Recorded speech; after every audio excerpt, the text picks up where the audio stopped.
Bom, boa noite aí. Vamos começar, ou boa tarde, ou bom dia, a hora que você for assistir. Vamos aqui começar nosso segundo encontro, nessa turma avançada, segunda turma avançada. Nós vamos discutir agora golpes bilionários. Eu escolhi alguns golpes para poder discutir a dinâmica deles, porque as pessoas elas podem ser outras, né, em cada momento da história, mas o comportamento basicamente é o mesmo. Então muda o local, muda a data, mudam as pessoas, mas a história basicamente é a mesma. Bom, para isso eu vou usar esse livro aqui, ó, como referência, Golpes Milionários. Eu vou até colocar, tem em PDF esse livro, vou até compartilhar lá no grupo, para quem quiser ler as histórias melhor. Porque as apresentações aqui eu coloco no PowerPoint, eu coloco o efeito e tudo, mas aí esse efeito sai quando passa para a plataforma e fica só um texto único, tá bom? Então, fazendo essa ressalva, vamos continuar aí. Aqui eu queria falar só sobre o Okada, né? Ele fala, quando uma pessoa perde dinheiro, ela fica frustrada, inconformada, querendo de qualquer forma recuperar o dinheiro perdido. Consequentemente, esse ressentimento converte para a pessoa que lhe tirou o dinheiro.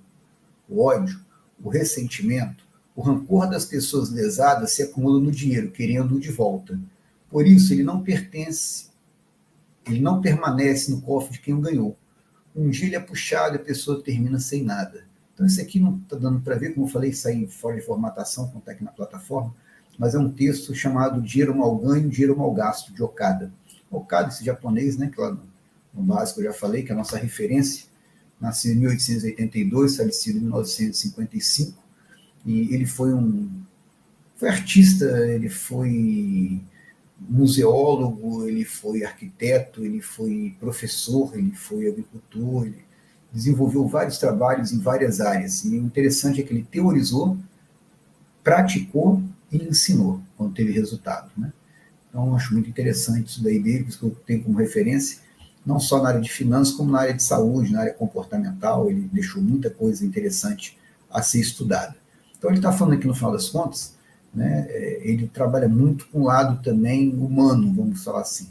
Então, ele fala que quando uma pessoa perde dinheiro, quando a pessoa perde dinheiro, ela fica frustrada, né, inconformada, né, isso vai gerar um sentimento negativo que vai se materializar, segundo Okada ensina, no dinheiro de quem ganhou, lesando essa pessoa.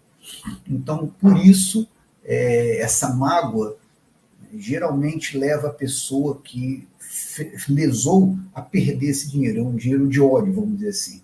Então, eu acho interessante que ele trabalha também, não só a parte de finanças, ele trabalha um aspecto comportamental que eu acho interessante. Aqui outra coisa também, quando ele fala de inteligência verdadeira. Inteligência verdadeira não é o que a gente estuda, tá? É aquilo que a gente desenvolve. É a pessoa ter uma capacidade de percepção acima da média, né? Então, o que é inteligência verdadeira? Atingir rapidamente o ponto central do assunto. É saber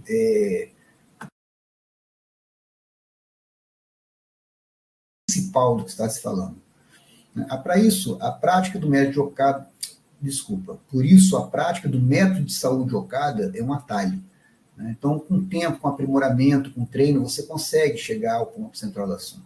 Agora, mais rapidamente, quando você faz o método de saúde de Okada, que é o uso da arte da cultura, bioenergia, alimentação saudável, prática de virtudes, você consegue atingir mais facilmente a inteligência verdadeira das coisas. Então, você consegue ver mais claramente as coisas, com isso a inteligência verdadeira, né, que ele fala aqui, a inteligência que não depende do estudo, ela aflora.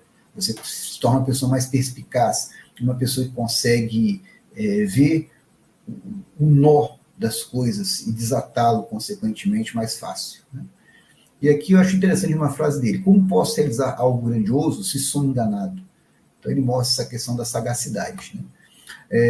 No mercado financeiro tem uma história, um ditado, né, desculpa, que é o seguinte: numa mesa de jogo, se você não sabe quem é o pato, provavelmente é você, né? Pato é aquele que vai perder, o jogador pior, né? O jogador mais fraco. Então, é importante você não ser enganado. Por isso a gente vai ver alguns golpes e entender a dinâmica que está por trás desses golpes. Tá certo? Bom, antes de eu falar do golpe da pirâmide, está faltando uma coisa, né? Porque eu passei uma atividade, né, no encontro passado, que era você escolher uma ação e falar por que você escolheu essa ação. Preferência de dividendo, que é o foco que a gente teve aí no básico, não é isso? Então, quem quiser mandar aí no privado, mesmo assim, mesmo tendo passado o prazo e poder discutir sobre a ação, se quiser, então, eu quero comprar a ação, entendeu? O que você acha dessa ação? Você pode mandar para mim, eu boto no grupo lá, a gente discute, tá?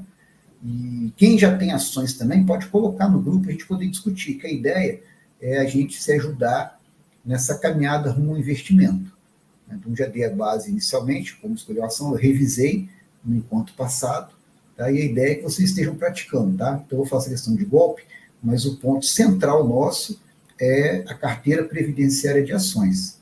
Quem quiser montar, bota lá no grupo, peça para trocar ideia lá, a gente troca. E quem já tem, coloca lá o que tem, a gente discute também, tá bom? Então a gente vai começar. Tem vários golpes naquele livro. Eu escolhi o primeiro, que é o mais clássico, né? Carlo Ponzi, o pioneiro em golpe em pirâmide. Na verdade, pirâmide é uma coisa, esquema Ponzi é outra. Mas tá o título aí do livro, a gente vai discutir o que é pirâmide, o que é esquema Ponzi. Tá? Carlo Ponzi, italiano, vamos ver aí mais sobre ele. Foi a primeira vez que foi feito alguma coisa parecida com pirâmide. Está aqui uma foto dele. Observe a elegância dele, né? Então, os golpistas, geralmente, eles têm uma boa conversa, uma boa lábia, né? Como se fala na gíria. E eles são pessoas que vivem sempre arrumadas. Geralmente gastam muito também. Ostentam um padrão luxuoso, mesmo sem, às vezes, ter condição, tá? Mas eles geralmente têm bons carros, vestem boas roupas, frequentam bons lugares, tá certo? Isso é uma característica. Então, é um efeito colateral da nossa sociedade que valoriza mais ter do que ser. Mesmo se a pessoa não tiver, né, que é fácil enganar quanto a fingir que tem. Bom, então aqui, fazer uma introdução. Em 1920, milhares de pessoas perderam tudo, ou quase tudo, em um golpe em Boston, que é o golpe do Carlo Ponzi. Inspira golpes semelhantes até hoje. De novo, peço desculpa, né, como eu falei, sai da formatação aqui quando passa para a plataforma. Né? E Bernard Madoff, que foi um investidor muito famoso, tá, nos Estados Unidos, ele ocupou, inclusive, posições no órgão americano que fiscaliza os investimentos na Bolsa de Valores, que é a SEC. Tá? Ele foi um diretor lá influente e criou um golpe, uma pirâmide. Ele criou uma pirâmide que em escala gigantesca, coisa de bilhões de dólares, tá certo? E ele confessou ter feito esse esquema Ponzi, né? Em larga escala, em grande escala. Aqui também foi mais um esquema Ponzi que uma pirâmide, depois a gente vai ver a diferença, tá certo? E aqui uma sugestão de filme, O Mago das Mentiras, né? Com Michelle Pfeiffer e Robert De Niro, né? Excelentes atores, eu considero. Esse filme fala sobre esse golpe. Tinha na HBO, mas, por exemplo, esse filme do Carlo Ponzi, existe o filme, eu assisti na Amazon, fui procurar esse final de semana para rever, para poder conversar com vocês, já não tinha mais.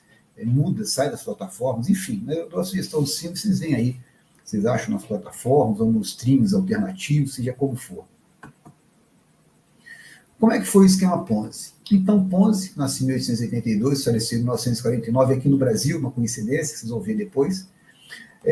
Enquanto ele fazia graduação, na verdade, ele via mais em bares, cafés, casa de óperas, com os amigos, que estudando mesmo. Né? Ele era um boêmio, um bom vivant, como a gente fala. Tá? Agora, antes de Ponzi, tem que fazer essa observação, William Miller, em 1899, em Nova York, ele fez um esquema de pirâmide e roubou mais de 1 milhão das suas vítimas. Detalhe, né, isso em 1899, mais de 100 anos atrás. Então, 1 milhão era muito mais do que 1 milhão hoje, tá certo? Ele era chamado de William 520% Miller, que o nome dele era William Miller, né, como está falando aqui, William Miller. E o que acontecia? Ele prometia em 45 dias, se não me engano, um retorno de 520%, um retorno altíssimo. Então, isso aqui, gente, já Quando a pessoa oferecer para você retornos extremamente acima do que a média que geralmente se paga, pode ter quase certeza que é um golpe, tá certo? Remunerações altas, assim, não são frequentes em negócios, pelo menos lícitos, né? Então, ou vai ser ilícito ou vai ser um golpe. As duas coisas você tem que fugir delas.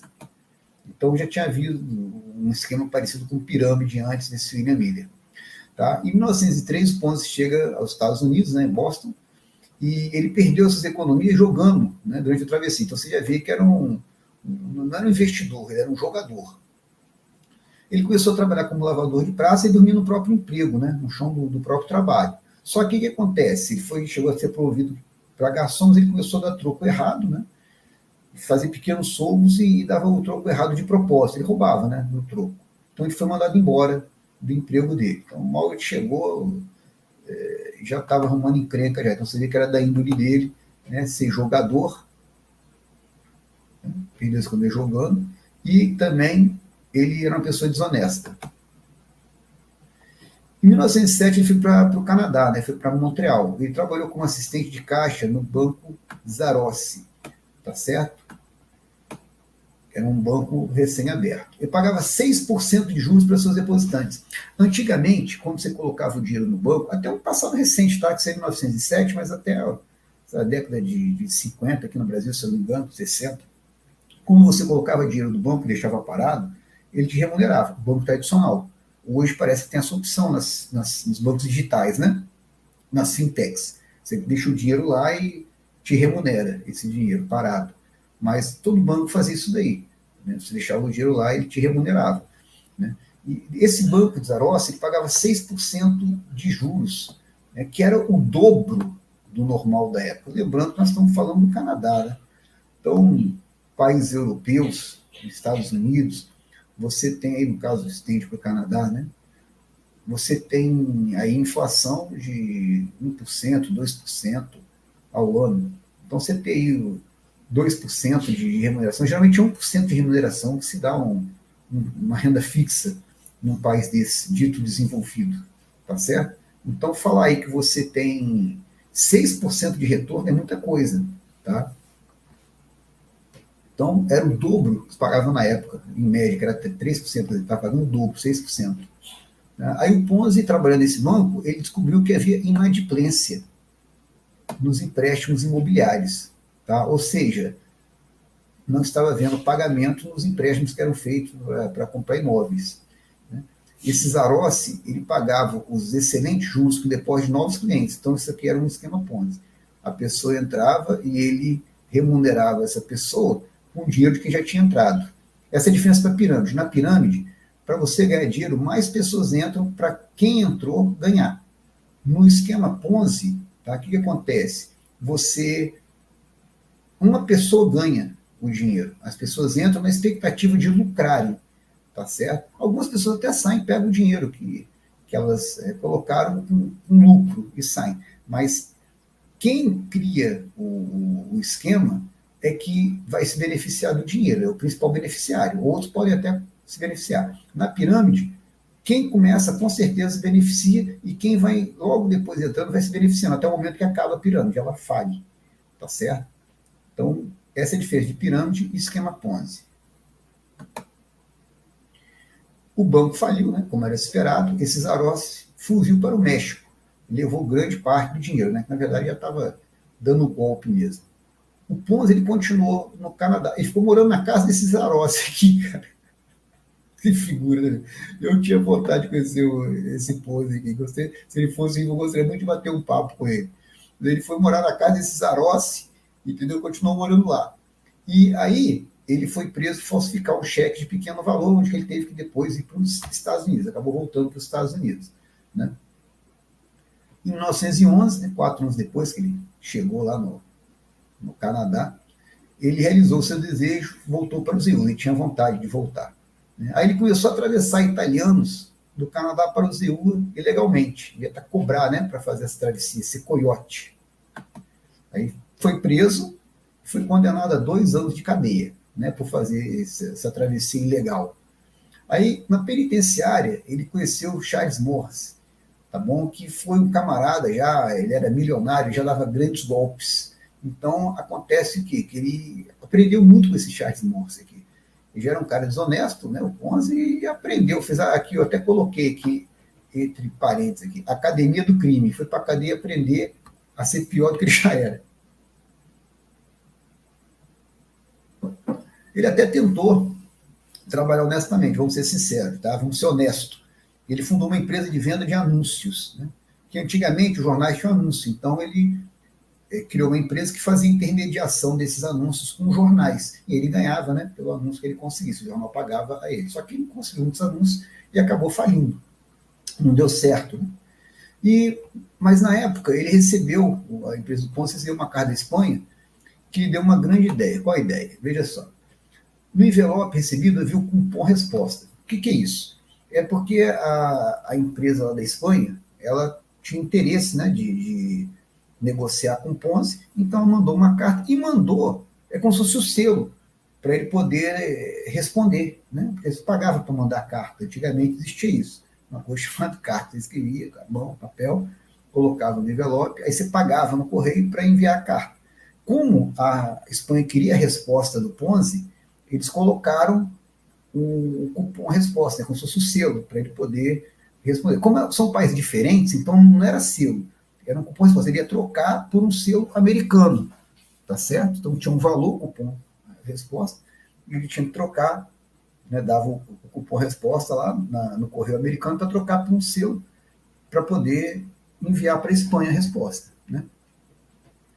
Ele não o conhecia, né, o cupom resposta. E ao pesquisar, descobriu que poderia ter uma possibilidade de grandes ganhos. O cupom cobriu o custo da resposta enviada. Havendo diferença de câmbio, podia se lucrar com isso. A gente chama isso de arbitragem, tá? Isso é uma coisa honesta e válida. Tá? Eu vou dar um exemplo de uma arbitragem que eu fiz. Tá? Eu fiz 2 vezes arbitragem. Você pode fazer com qualquer coisa. Eu vou dar um exemplo de ações, tá bom? Eu tinha a ação Taurus 3, TASA 3, tá certo? Comecei a comprar a TASA 3. Tem TASA 4 também, que é a preferencial. A TASA 3 é ordinária. Eu comprei que era mais barata, a TASA 3. Só que chegou um certo momento que a TASA 4 estava mais barata do que a TASA 3. Eu comecei a comprar a TASA 3. Aí eu vendi TASA 3 e comprei TASA 4. Só que deu uma diferença, como estava mais cara a TASA 3 que eu tinha, eu comprei mais barata. Como ela valorizou e ficou mais cara, eu comprei mais ações da TASA 4. Tá certo? E aí o que acontece? Depois, com o tempo, tá? Não, desculpa, foi o contrário. Eu comprei TASA 4 e depois eu troquei em TASA 3. Aí agora, há pouco tempo, isso há 4, 5 anos atrás. Aí um dia desse eu fui olhar, que a TASA estava caindo bastante, então fui olhar os preços. Quando eu olhei, aí tinha investido.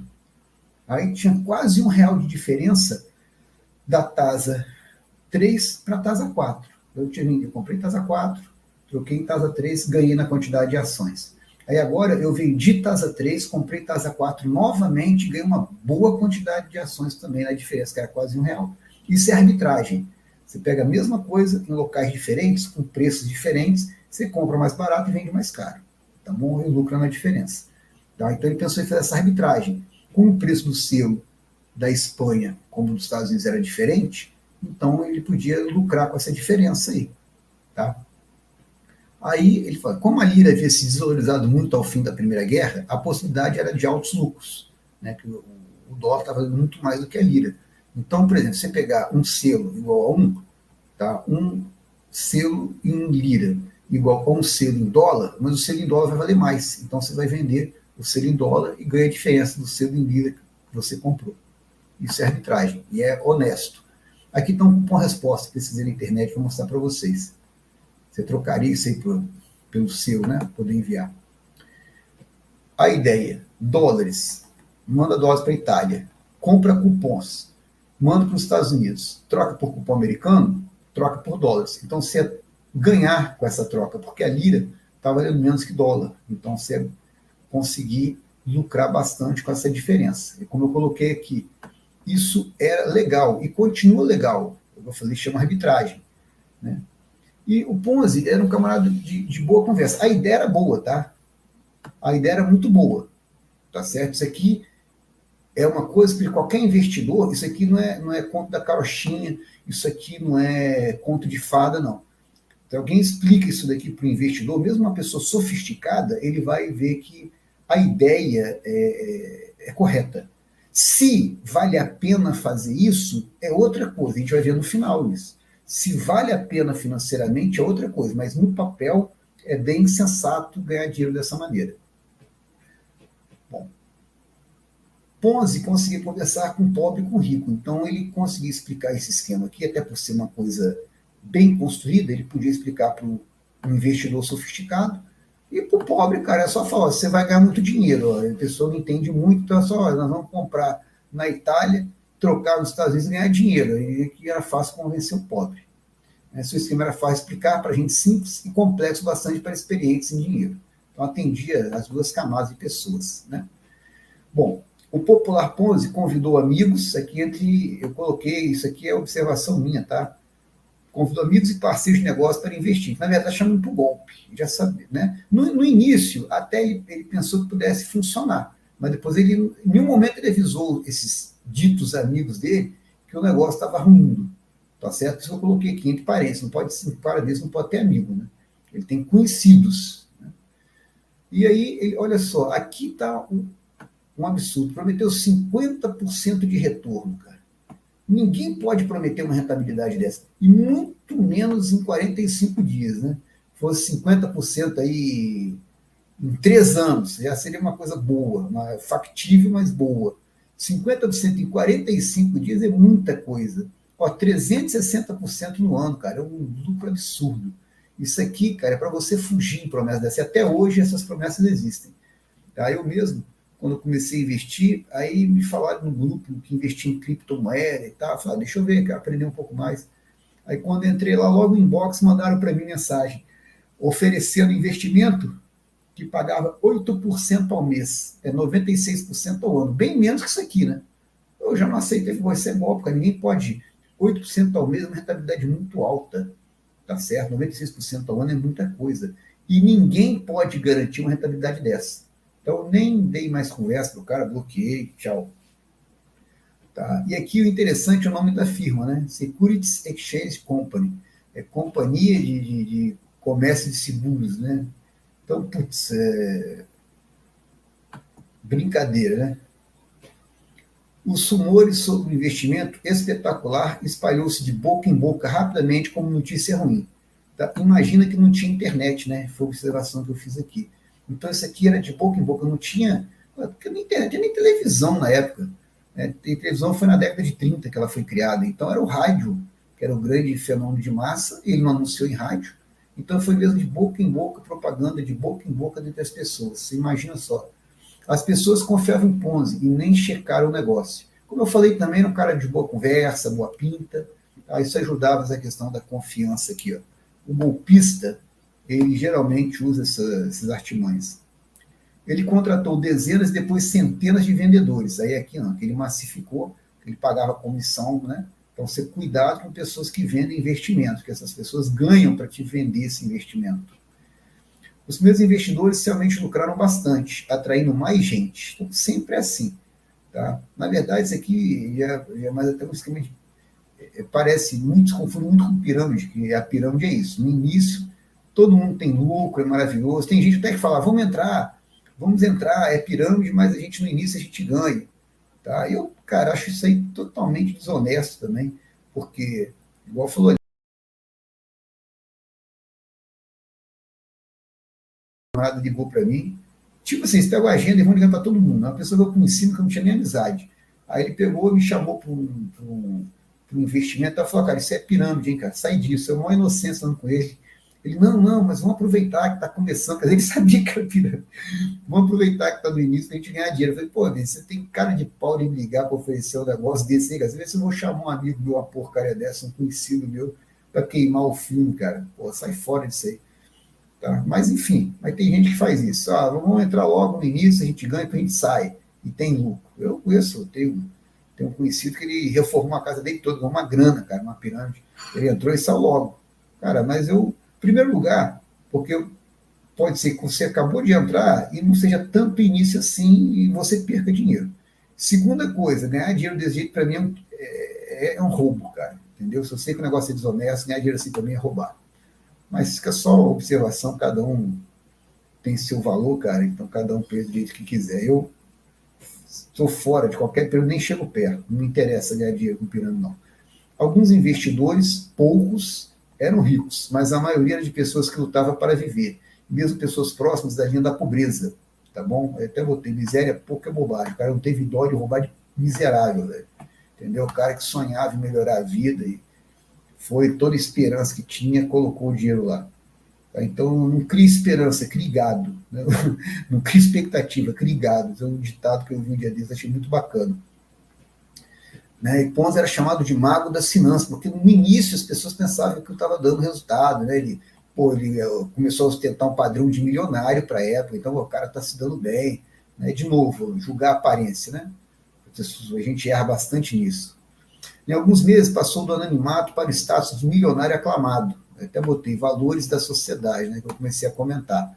Então ele começou a andar bem, andar com roupas melhores que ele já andava, frequentar locais novos, começou a gastar dinheiro pra caramba. Ó, o sucesso dele, que beleza. Aí vai com um monte de puxa-saco atrás. Aí a jornal começa a fazer reportagem com ele, é Nova Estrela e tal. Aí vende jornal. Né? Na verdade, estava dando golpe na galera. O banco utilizado por Ponzi era pequeno, ítalo-americano, e um bairro predominava imigrantes italianos. Então, lembrando que Ponzi era italiano, tá? Então, o que aconteceu? Ele traiu os iguais dele, ele traiu os compatriotas. O Ponzi, ele usou da nacionalidade dele, né, com pessoas que estavam fora de casa, pessoas até mesmo, como vou falar assim, fragilizadas por estarem fora dos seus países. Eles se aproximavam, eu sou italiano também, nós somos irmãos e tal. Pô, até esses caras ele deu tombo, cara. Nem esses caras ele perdoou. Tá bom? Então ele usava esse banco para quê? Para dar crédito para as pessoas que quisessem entrar no esquema. Tá? Então é isso que ele usou o banco. Entre fevereiro e julho de 1920, Ponzi conseguiu 10 milhões de dólares. Pô, isso aqui, cara, imagina. 105 anos atrás, quanto que isso não daria hoje? É uma fortuna. Hoje é muita grana. Até coloquei aqui, ó, mais de 100 milhões de dólares hoje. Isso em 5 meses, cara, o cara conseguiu isso. Muitos pegaram dinheiro emprestado no banco para investir. Né? Então, eu coloquei aqui juros baixos, não é que eu oferecer juros baixos, não. Aqui, como eu falei com vocês, Estados Unidos, Europa, geralmente o juros é baixo. Então, você tem uma rentabilidade. Mesmo aqui no Brasil, que tá os juros aí explodindo, cara. E eu, com o presidente do Banco Central, falando que vou aumentar mais ainda, cara. Desesperar o brasileiro.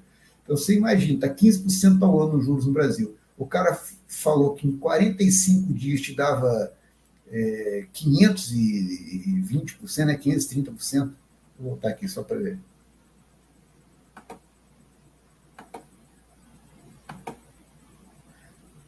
Então, 50% de retorno em 45 dias. 360% ao ano. Aqui nossa taxa de juros é 15% ao ano. Até eu sou trouxa e pegar dinheiro emprestado para poder investir. Né? Agora, você imagina que lá devia ser o quê? Você viu? 2%, 3% ao ano, juros no máximo.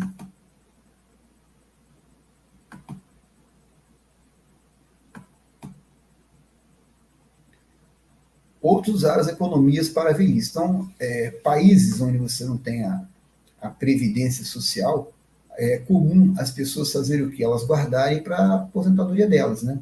Mas detalhe, não tem a previdência social, só que você ganha mais também, que você não tem um desconto da previdência, né?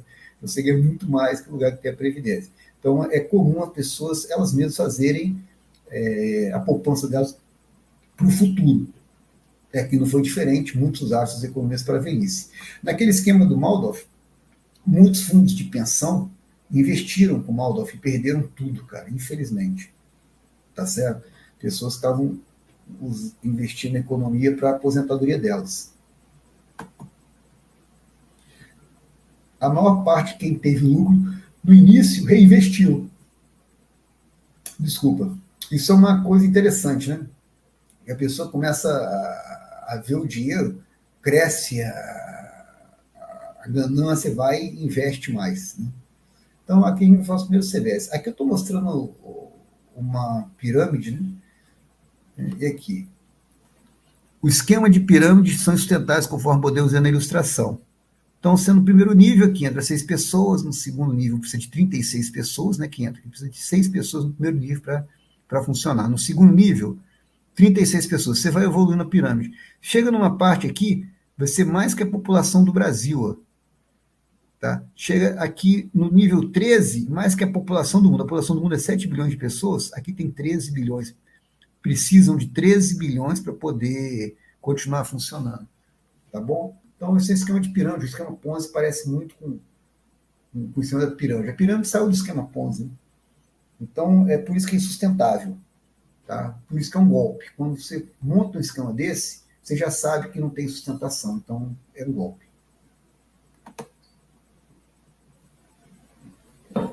Aí, como eu falei com vocês, o Ponzi começou ele ostentar um padrão de vida que não era dele. Ele comprou uma mansão com ar-condicionado. Isso era coisa chique para a época, raro para a época. E piscina aquecida, né? Então, itens raros na época. Né? Aí, algumas pessoas começaram a ficar desconfiadas, né? Porque ele gastando desse jeito, e com certeza elas deviam às vezes pedir para receber o dinheiro, e ele ficava meio enrolando para entregar, né? Porque eu não queria, obviamente, que se perdesse dinheiro. Então, algumas pessoas começaram a retirar o dinheiro. Ele começou a ficar preocupado, o Ponzi, e ele chegou a oferecer a empresa dele de troca de cupons por 10 milhões de dólares. Putz, olha uma grana, hein? Só que aí o Jornal de Boston começou a publicar, né, em 20 de julho de 2020, revelações sobre Ponzi. Olha só, um analista financeiro, Clarice Barro, descobriu que Ponzi não havia investido um centavo na empresa. Isso aqui é uma coisa interessante, tá? Ponzi não havia investido um centavo na empresa. Mas se você confia tanto no que você gere, por que você não investiu lá? Então, isso eu acho bem atual, tá? Tudo isso daqui é bem atual, já aconteceu mais de 100 anos atrás. Inclusive isso. Quando você vai comprar ação de uma empresa onde diretores, onde o dono vende ação, bom, tem 2 pontos. Ou ela está cara, a ação, então não é hora de você comprar. Ou ela está para quebrar, a empresa, né, que tem aquelas ações. E por isso também você não tem que comprar. Tá certo? Agora, você tem a empresa onde os diretores, o dono, estão comprando a ação dela, opa, bom sinal. A ação está barata e a empresa continua, pode estar melhorando, mas também não está piorando. Tem perspectiva. Então, é um momento de você comprar também, tá certo? E é isso que está chamando a atenção aqui, né? Que ele não tinha investido na própria empresa dele. Tem mais coisa aí. Descobriu, para cobrir os investimentos de milhões de dólares seriam necessários 160 milhões de cupons. Ele fez o cálculo, né? Então, o que eu falei com vocês. Logo no início, aquela ideia era interessante. Só que para essa quantidade, por exemplo, de gente que entrou, era necessário 160 milhões de cupons. Mas quantos cupons tinham disponíveis? Só 27 milhões, ou seja, nunca que a conta ia fechar. Tá bom? Descobriu também, né, esse analista financeiro, que o grande lucro da operação ficaria quase zerado com os custos fixos envolvidos. Então, mesmo se tivesse essa quantidade aqui de cupons, tá, é como eu falei com vocês, uma coisa é a ideia ser boa, outra coisa é ela ser executável, porque tem o quê? Custos fixos envolvidos. Então, por exemplo, você tem imposto que vai ser pago em cima do lucro, você tem taxas que vão ser pagas aí para poder fazer a operação. Então, não valia. Mesmo se tivesse a quantidade de cupons disponíveis, não dava lucro para você transformar em negócio. Isso aí, logo no início, tinha que ter sido analisado. A ideia foi boa? Foi. Só que esse tipo de arbitragem não vale a pena, diferente da que eu contei, que eu fiz com ações. Tá bom? As revelações causaram uma corrida em empresa para sacar dinheiro. Aí até eu coloquei aqui, ó, efeito manada. Tá? Relembrando lá, quando vocês fizeram o básico. O que é o efeito manada? É quando as pessoas elas começam desesperadamente a correr para alguma coisa. Tá? Ou para comprar uma ação, ou para vender ação. Tá? No caso aqui era tirar dinheiro do investimento. Como pode acontecer de correr ao banco. Por isso que a questão dos bancos é tão melindrosa, é tão perigosa a questão de negócios de banco. Porque se um banco ele cai em suspeita, as pessoas correm para todos os bancos para sacar dinheiro. tá? Principalmente daquele banco que está sob suspeita. Mesmo se o banco não estiver passando problemas sérios, porque às vezes, né, para pessoas estarem correndo, é porque isso é alguma notícia, né? Alguma coisa está acontecendo com o banco. Muitas vezes não é um problema que o banco não consiga superar, mas se todo mundo correr para sacar dinheiro, o banco quebra, porque o banco ele não fica com o dinheiro que você deposita lá, ele empresta para ganhar mais juros. Ele te paga, né, se você investe, por exemplo, na poupança, coloca na poupança dinheiro, o banco pega parte desse dinheiro e empresta e ganha muito mais, que vai te remunerar na poupança. É assim as formas do banco ganhar dinheiro. Então, se você chega e fala, eu quero agora o dinheiro ele emprestou para outro, não tem o dinheiro, ele não vai ter o dinheiro para te pagar, então ele vai quebrar, porque ele não vai te dar o dinheiro. Então, fecha o banco. Por isso que esse efeito manada aqui, ó, na corrida para tirar dinheiro, mesmo se a empresa do Ponzi fosse saudável, ela quebraria com esse efeito manada. A gente usa isso aqui de que maneira? As pessoas correm para comprar, né? No efeito manada, a gente vende, porque o preço vai subir bastante, vai ficar acima do preço, a gente vende. As pessoas correm para vender, a empresa é boa, a gente vai e compra. Muitas pessoas vendendo, o preço de uma boa empresa cai. Boa empresa, você compra então e aproveita a liquidação que as pessoas estão te dando. Então, vocês estão aqui estudando, se qualificando para vocês não seguirem efeito manada, para vocês agirem com racionalidade, não seguindo os outros. Durante 13 dias, Ponce negociou com a multidão exaltada lá de fora, pagando 2 milhões. Então ele pagou parte do que as pessoas queriam tirar, só que ele, né, ele também, nessas negociações, ele chamava a pessoa para tomar café, pô, vem cá, vamos conversar, tipo golpista mesmo, um cara bom de lábia. E muitas pessoas resolveram tirar o dinheiro, né? Aqui eu até coloquei aqui. Ele tentou acalmar os investidores servindo café e rosquinhas e dizendo que tudo estava bem. Então, não, vem cá, vamos conversar, não tira seu dinheiro não, você está nervoso. E tentava convencer as pessoas. Algumas pessoas desistiram até de sacar dinheiro, tá? Mas chegou o momento que não se conseguia sacar mais nada. Então, aqui no caso, as pessoas desistiram. Só que para quem depois ia lá, não conseguia mais sacar, porque ele já não tinha mais dinheiro. Aí, para ajudar, foi publicada a foto de Ponzi, quando ele foi preso no Canadá, pela falsificação de cheque, né, que ele fez. Aqui, ó, uma foto da época, quantidade de gente. Milhares de investidores se mobilizaram para tentar recuperar seu dinheiro. Toda a primeira vez que eles foram lá pedir dinheiro. Isso aqui que é efeito manada. Olha só quanta gente.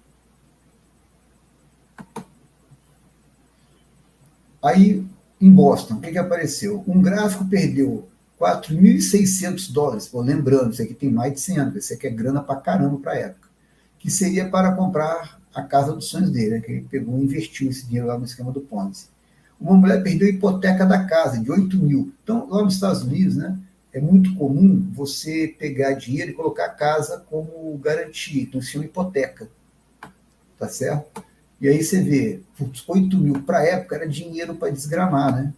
O valor da casa dela. Uma boa casa.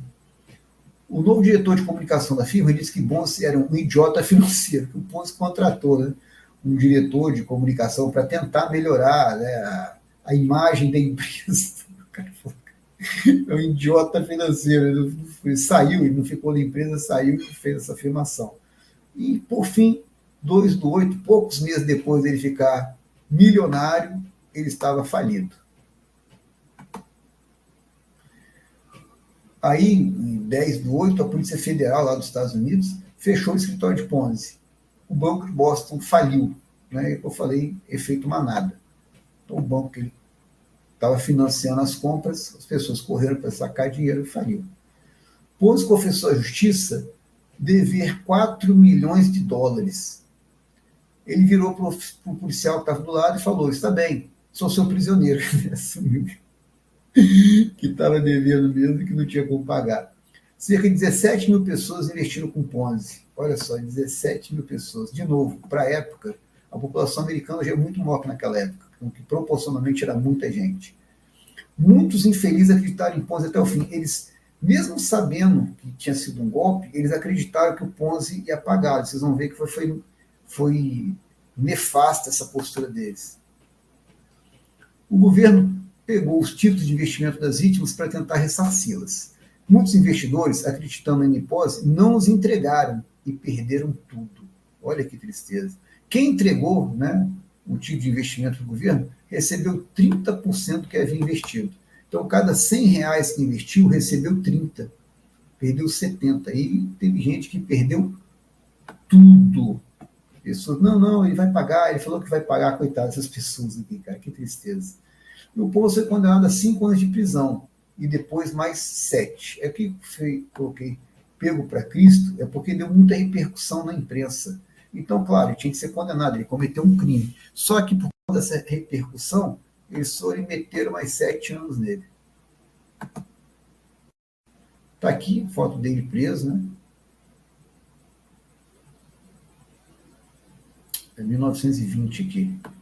1920. Depois de 11 anos de estudo, os auditores desistiram de entender os balanços da firma. Tá bom? Por quê? Porque é uma bagunça. Mas concluíram que Ponzi faliu. Depois de mais de 12 anos preso, Ponzi foi solto, mas imediatamente extraditado. Ninguém, né, queria ele nos Estados Unidos mais. Nunca havia se dado ao trabalho de pedir cidadania, né? Então por isso que ele foi extraditado. Sua partida foi semelhante a uma celebridade. Até coloquei aqui, valores invertidos. Por quê? Muitas pessoas foram saudá-lo, festejá-lo como se ele fosse um popstar, como se ele fosse um grande artista, né, famoso. Né? Então eu coloquei, igual quando tem pessoas que estão presas, né, por assassinato, ele matou 10 pessoas de vez. Aí tem gente que manda carta lá para a prisão, né? Falando, até moleque que quer casar, muito desses psicopatas casam na cadeia, né? Então tem de tudo no mundo. Aqui ele quando saiu, sendo soldado, tirando o chapéu para saudar as pessoas, né? Então em 34 ele saiu da prisão. Aí, mas ele foi logo em seguida deportado, né? O governo não tolerava que ele ficasse mais lá. Aí, olha só, amigos pagaram $105, além dos 95 pagos pelo governo para Ponzi de primeira classe, olha só. Então aqui, gente que ou ganhou muito dinheiro com ele e estava satisfeito, né? Falou, vai lá, meu amigo, obrigado, você me fez lucrar bastante, cara, que amigo, só pode ser que ganhou dinheiro com ele. Aí ele veio para o Brasil, olha que interessante, foi trabalhar com uma empresa aérea italiana. Né? A empresa, ela foi fechada, né, por fazer contrabando para o governo Mussolini. Tá? É porque, na verdade, era a ditadura na Itália e essa empresa ela levava diamante daqui para a Itália. Ela contrabandeava diamante para a Itália e outros metais preciosos. E metais preciosos, na verdade, que diamante não é metal. Inclusive, dizem também segredos de guerra que essa empresa levava também para a Itália, tá certo? Então, ela foi fechada pelo governo brasileiro, que inclusive era aliado, né, tinha simpatia, na verdade, vamos dizer, pelo governo fascista. Getúlio Vargas ele tinha grande simpatia por Mussolini e Hitler. Em 44, sofre um derrame internado em um hospital público. Em 1949, ele morre aqui no Brasil. Ele, só um detalhe, ele trabalhou aqui no Brasil, né, ele deu aula particular, né, de inglês, e além de trabalhar nessa empresa, ele continuou morando por aqui, mesmo quando a empresa fechou. Quando a empresa fechou, ele tinha uma vida boa, ele tinha um salário razoável, e como o primo dele, ele era um coronel da aeronáutica, né, que o chamou para trabalhar nessa empresa ligada à Força Aérea Americana, desculpa, Força Aérea Italiana. Então, o Ponzi, ele continuou um bom vivant, ele falou, o dinheiro que ele ganhava, ele vivia em bar, bebendo e tal, às vezes não ia trabalhar, só que como o camarada lá, o chefão, era parente dele, fazia vistas grossas, tá? Aí depois ele vai e fica morando no Rio mesmo. Esses 3 anos depois que a empresa fecha, ele foi dar aula particular, eu sei que ele deu aula de inglês, tá? E não lembro, mas ele trabalhou com algumas coisas assim, e ele conseguiu se manter. Inclusive, ele morava em Copacabana, se não me engano, num bom apartamento, tá? Mas aí teve que morar para um apartamento mais simples depois que a empresa faliu, né? Como eu falei, tinha um bom salário aqui. Ele teve que morar num apartamento mais simples e tal. No final das contas, ele foi para o hospital público, ficou internado lá depois do derrame e morreu depois em 49, 5 anos depois. Foi internado esse tempo todo, tá? E depois ele morreu. A esposa dele, que ele casou, se fala ele era casado, e quando ele foi expulso, a esposa dele não quis ir embora, porque ele ficou irritada, e entrevistaram a esposa dele depois, né, muitos anos depois, ela já casada com outra pessoa, vivendo uma vida simples, né, parece que casou com o dono de uma loja, ela trabalhava na loja também, um posto de gasolina. Acho que era um posto de gasolina que tinha uma marido dela, trabalhava junto com ele. E ela pegou e falou que não queria nem saber do Ponzi, que a única coisa que o Ponzi deixou para ela foi dívida e mais uma idosa de 60 anos para ela cuidar, né, que era a mãe dele. O Ponzi deixou a mãe dele. O Ponzi trouxe a mãe dele, quando ele estava naquela casa, com ar-condicionado, piscina aquecida, né? Mas depois, quando foi preso, aí ele continuou casado, e a esposa dele cuidou da mãe dele. E depois, quando ele saiu da cadeia, ela se separou. Aí se separou enquanto ele estava preso, enfim. Sei que ele veio embora aqui para o Rio de Janeiro, já estava separado. Né? E aí perguntaram para ela, né, mas desse dinheiro e tal, a única coisa que eu fiquei do Ponzi foram dívidas e uma senhora de 60 anos. E aqui é uma entrevista que o Ponzi deu no hospital, bem interessante, né? Embora eles nunca tivessem ganhado nada com aquilo, a coisa saiu barata para eles. Sem qualquer intenção de fazer mal, proporcionei a eles o melhor espetáculo já encenado no seu país, desde a chegada dos primeiros colonos. Evidentemente, vale a pena pagar 15 milhões para ver pôr a coisa em cena. Na verdade, cara, a pessoa tem dúvida até hoje de quanto foi. Ele falou aqui que foram 15 milhões de dólares que ele deu de prejuízo. Né? Vamos confiar na última palavra dele. Então, aqui foi uma entrevista que o Ponzi deu no hospital, pouco depois ele faleceu. Bom, aqui, esquemas de pirâmide. Ao contrário de esquemas Ponzi, geralmente oferecem à vítima a oportunidade de ganhar dinheiro, recrutando mais pessoas para o golpe. No esquema Ponzi, não. No esquema Ponzi, né, você vê, a pessoa entra com dinheiro com a expectativa de um lucro. Aí, se ela sai, né, ela pode até receber parte do que foi prometido, ou até o que foi prometido para ela inicialmente como lucro. Mas no esquema de pirâmide, você tem que cada vez chamar mais pessoas. Essa é a diferença do esquema Ponzi. Tá? Você tem que chamar para mais pessoas entrarem com dinheiro. Essa que é a diferença. O básico é muito parecido, né? Uma pequena diferença que tem. Aqui a sugestão de filme, né? Aqui está Prime Video, mas eu procurei esse final de semana, não achei no Prime Video mais não. O Esquema Ponzi. É um filme francês. Eu até achei em alguns lugares, né? Em francês, obrigado, fica para a próxima. Aqui é italiano, é francês, não é legendado, né? Quando eu assisti, eu tinha assistido dublado, cheguei a assistir dublado. Não consegui encontrar dessa vez não. Mas tem esse filme que fala do Ponzi. É interessante a gente ver esses filmes para poder entender melhor. Tem vários filmes sobre golpe, inclusive vou mostrar também o Mais Perto na Sala. A gente vai estudar esse caso da Enron também. Tem um filme Mais Perto da Sala que fala desse filme. É interessante ver filmes sobre mercado financeiro para a gente aprender. E até agora vocês estão tendo a oportunidade de estudar, né? Veem com outros olhos um filme desse. Bom, então aqui uma pergunta, tá certo aí, vocês podem me entregar, sempre no privado, até a próxima sexta, no máximo, né, desculpa, na próxima segunda, até no máximo a próxima segunda, às 16 horas, tá? Então, qual a pergunta? O que atraiu tantas pessoas para o golpe? Então, essa é a pergunta aí que vocês vão me responder, tá certo? Bom, alguma dúvida, alguma pergunta aí, por enquanto? Beleza. Alguma dúvida? Qualquer coisa pode mandar no grupo também, tá? Qualquer dúvida que vocês tenham, qualquer pergunta que vocês tenham. Manda lá. E também a análise de empresas. Se vocês têm dúvida, queiram saber mais sobre elas, para você poder comprar, tá bom? Pode mandar lá para nós. E por hoje é só, pessoal. Obrigado aí. Então, até a próxima aí. Tá? De novo, lembrando lá, qualquer coisa, manda no grupo lá, empresas que vocês queiram investir, dúvidas que vocês tenham, a gente discute lá e conversa. Tá bom? Então, valeu, obrigado aí. Até a próxima.